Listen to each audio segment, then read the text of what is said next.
For this mobility sequence, we're going to start by foam rolling the lateral quads. You can tell I'm focusing on the lateral quads based on the direction that my knee is bending.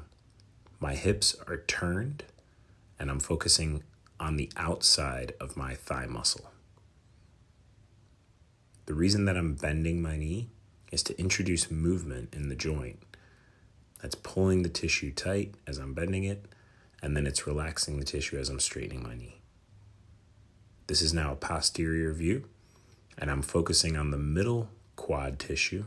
Notice how I lifted my left knee in order to move my body on the roller, and then once I found the trigger point, which is the area that hurts, then I plant my left knee down on the ground and I start bending my right knee. And now this is a posterior view of me focusing on the lateral quad tissue. Absolutely excruciating. You can see how slow my leg is moving. Just know that when you're doing this, I feel your pain. Now we're going to focus on the glutes. And so I'm sitting on the roller. I turn my hips to the direction that I'm sitting on. So I'm sitting on my right glute, so I turn my hips to the right. And then I put my right ankle up on my left knee. This is called the thread the needle stretch. So I have my right hand down on the floor, and my left hand is palm up on the roller. And then I just turn my torso and reach my arm forward.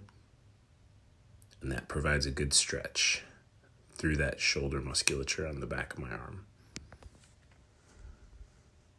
You want to do about 3 10-second holds when performing this. Next, we're going to go into the child's pose with your wrists on a foam roller. You're just dropping your chest as low as you can to the floor while you're resting the rest of your body on your legs. And then this is the press up. When you're going into this one, you're going to look up to the sky, try to stretch out that neck. And then here we're going into the world's greatest stretch.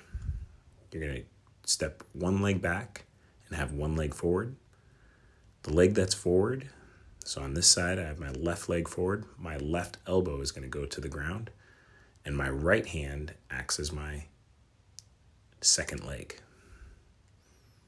because my right leg is passive. This is a front view of the same movement on the same side. And this is a posterior view of the same movement on the opposite side now with my right leg forward.